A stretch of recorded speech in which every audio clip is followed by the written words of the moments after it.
pertama, sebelum kita memandikan jenazah, jenazah kita letakkan di tempat pemandian atau di meja khusus untuk memandikan.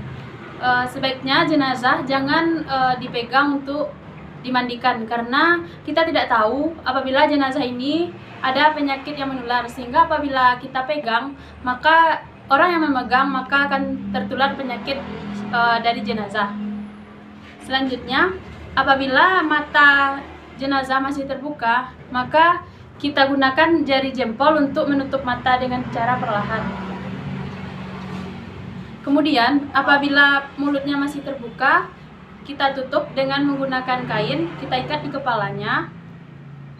Selanjutnya, jika jenazah ini menggunakan behel atau perhiasan dan lainnya, maka sebaiknya kita buka terlebih dahulu.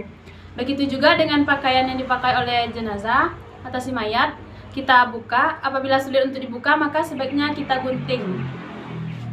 Kemudian, apabila jenazah ini masih ada kotoran, maka kita bersihkan. Caranya tuh kita angkat kepala jenazah, kemudian kita urut, tekan perlahan di bagian perut sehingga kotorannya tuh keluar melalui dubur dan kubur.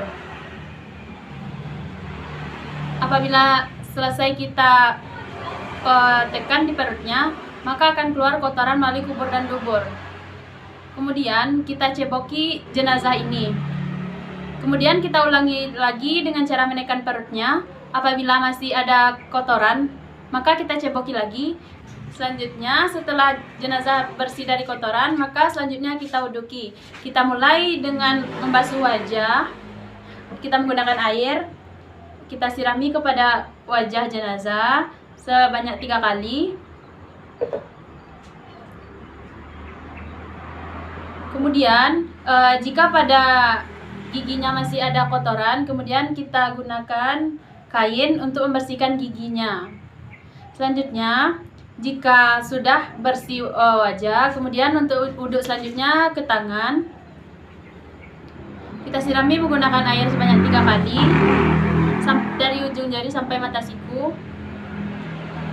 Setelah tangan kanan, maka selanjutnya kita ke tangan kiri.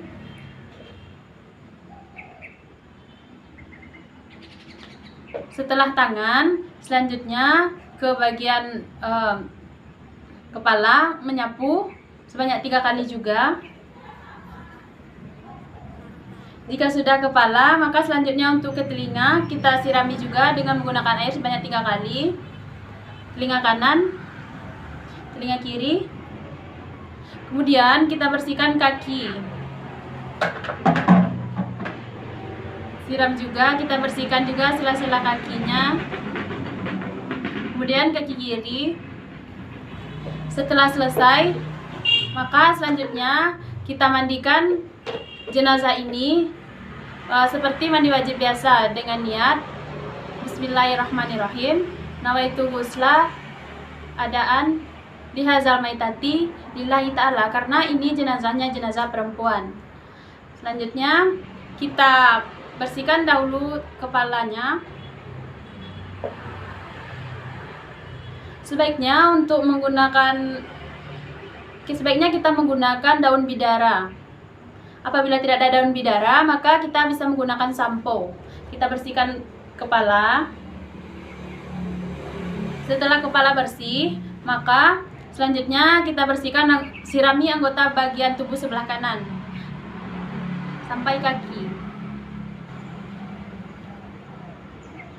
Setelah selesai, kemudian kita miringkan, kita sirami, kemudian kita beri sabun, kita gosok.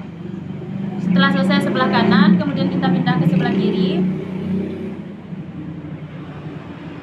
Kemudian kita bersihkan menggunakan sabun. Setelah bersih, kita miringkan juga dia untuk membersihkan bagian kiri sebelah belakang.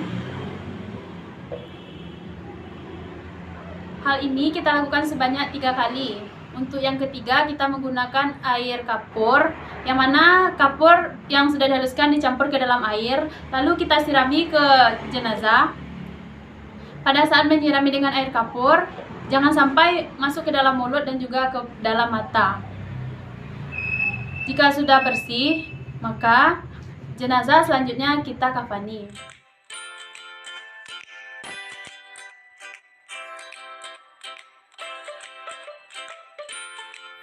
Cara mengkafani jenazah laki-laki yaitu siapkan tali pengikat kain kafan secara vertikal di bawah kain kafan. Kedua, beri wewangian pada kain kafan lapis pertama lalu bentangkan kain kafan lapis kedua. Pada laki-laki kain kafannya terdiri dari 3 lapis. Kemudian beri wewangian pada kain kafan lapis kedua lalu bentangkan kain kafan lapis ketiga. Lalu beri wewangian pada kain kafan lapis ketiga, kemudian letakkan jenazah di tengah-tengah kain kafan lapis ketiga. Tutup jenazah menggunakan kain kafan dari kanan lalu ke kiri. Ikat kain menggunakan tali pengikat yang sudah disediakan.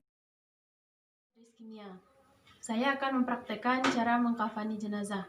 Di sini saya mengambil contoh jenazah laki-laki, yang mana untuk laki-laki kita menyiapkan kain kafan sebanyak 3 helai, kemudian tali pengikatnya sebanyak 5 buah. Di sini ada mayat laki-laki yang selesai dimandikan, kemudian di atas kain kafan ini sebelumnya kita beri wewangian dan juga kita berikan kapas pada bagian atas untuk kepala sebagai bantal, kemudian kita bentuk juga kapas berbentuk spiral berguna untuk menutupi bagian kemaluan dan juga menahan kotoran agar tidak keluar, supaya jangan membentuk kemaluan juga. Kita ambil mayat yang sudah dimandikan, lalu kita buang kain yang sudah basah. Selanjutnya kita mulai membungkus mayat dengan kain kafan. Kita angkat, kemudian kita putar dengan arah yang berlawanan. Setelah selesai, kita ambil pada bagian kedua juga.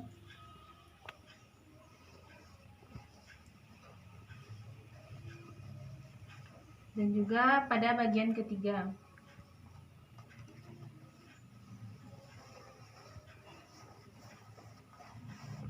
Kemudian kita ikat.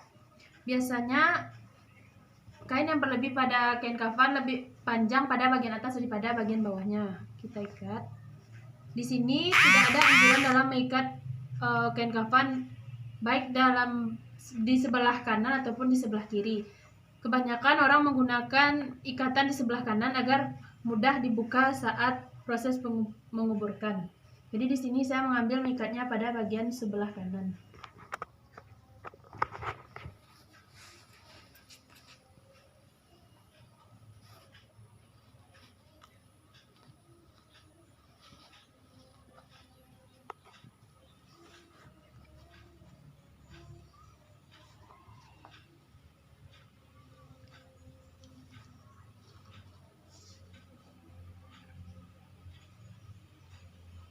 Setelah jenazah selesai dikafani, kemudian digunakan tandu untuk mengangkat jenazah, kemudian selanjutnya proses menyolatkan jenazah.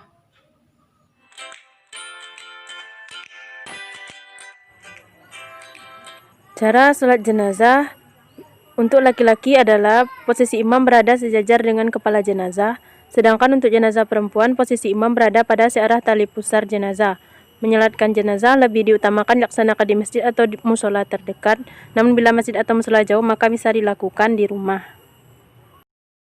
Caranya yaitu 1. Berniat dalam hati, 2. Berdiri bagi yang mampu berdiri, 3. Melakukan 4 kali takbir. Takbir pertama membaca surat Al-Fatihah, takbir kedua membaca selawat Nabi, takbir ketiga membaca doa untuk jenazah, takbir keempat membaca doa untuk orang yang ditinggalkan. Menyolatkan jenazah boleh di rumah, di musola ataupun di masjid.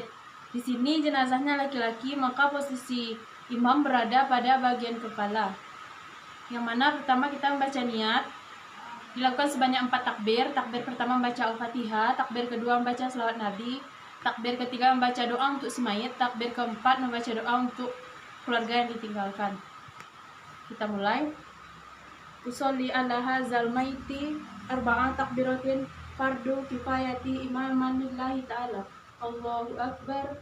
Bismillahirrahmanirrahim. Alhamdulillahi rabbil alamin.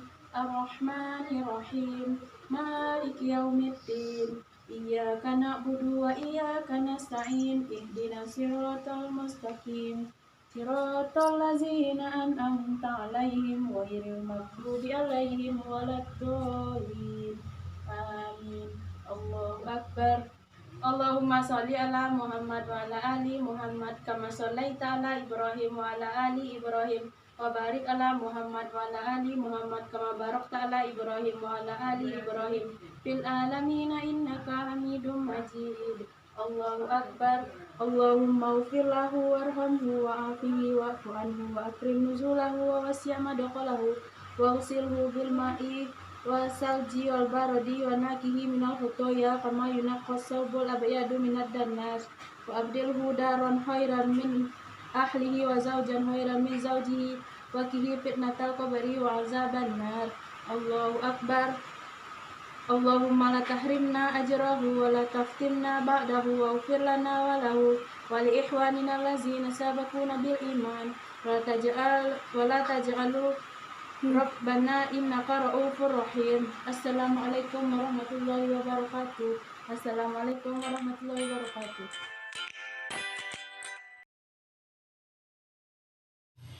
Setelah disalatkan, kemudian jenazah dikuburkan.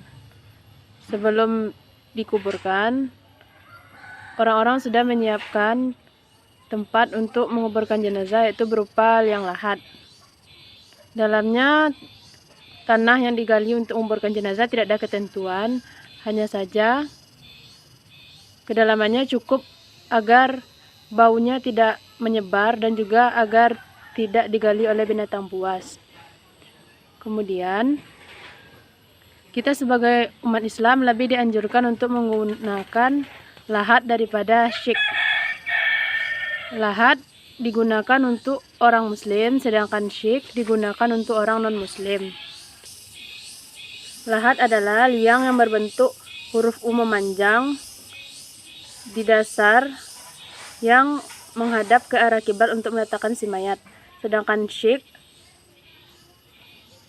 lubang memanjang berbentuk huruf U yang berada di dasar tanah. Cara untuk menguburkan jenazah: pertama, 3 orang masuk ke dalam lubang. Kemudian jenazah diturunkan dan ditaruh di atas tangan sambil membaca Bismillahi wa ala millati Rasulillah pada saat memasukkan ke dalam liang lahat. Kemudian mayat dimasukkan dengan didahului oleh kepala terlebih dahulu. Lalu dimiringkan ke arah kiblat dan ditaruh 3 bongkahan tanah untuk menahan mayat agar tidak membalik. Biasanya orang-orang menggunakan papan. Pada saat dimasukkan ke dalam liang lahat, tali pengikatnya biasanya dibuka kecuali pada bagian kepala dan bagian kaki. Tidak ada anjuran juga untuk membuka menampakkan wajah si mayat. Setelah ditutupi dengan papan, kemudian ada salah seorang dari jemaah berdiri sambil mengingatkan akan kematian dan juga mendoakan si mayat. Setelah selesai untuk dikubur, maka tanahnya ditinggikan sejengkal sebagai pertanda yang membedakan bahwa itu kuburan dan tanah biasa. Tidak ada anjuran untuk menembok atau memberi tulisan pada nama yang ada di kuburan, karena jika diberi nama, apabila orang itu orang yang dianggap penting di suatu masyarakat, maka akan ada hal syirik. Dilarang untuk memberi nama atau menembok pada kuburan tersebut, karena ada sebagian orang yang menganggap bahwa orang yang memiliki peranan penting di suatu masyarakat, maka dia akan melakukan kesyirikan dengan menyembah kepada kuburan tersebut. Dan juga tidak ada anjuran untuk meneburkan bunga-bunga di atas kuburan. Setelah selesai dikuburkan, salah seorang anggota keluarga berdiri dan meminta maaf dan ampunan untuk orang yang sudah meninggal dan juga memohon doa agar diberi kelapangan kepada si mayat. Setelah selesai, maka orang-orang meninggalkan pemakaman. Ketika menguburkan mayat, ada 3 waktu tertentu yang dilarang untuk menguburkan mayat. Yang pertama, ketika matahari terbit hingga ia agak meninggi. Yang kedua, saat matahari tepat berada di pertengahan langit, maka ia condong ke arah barat.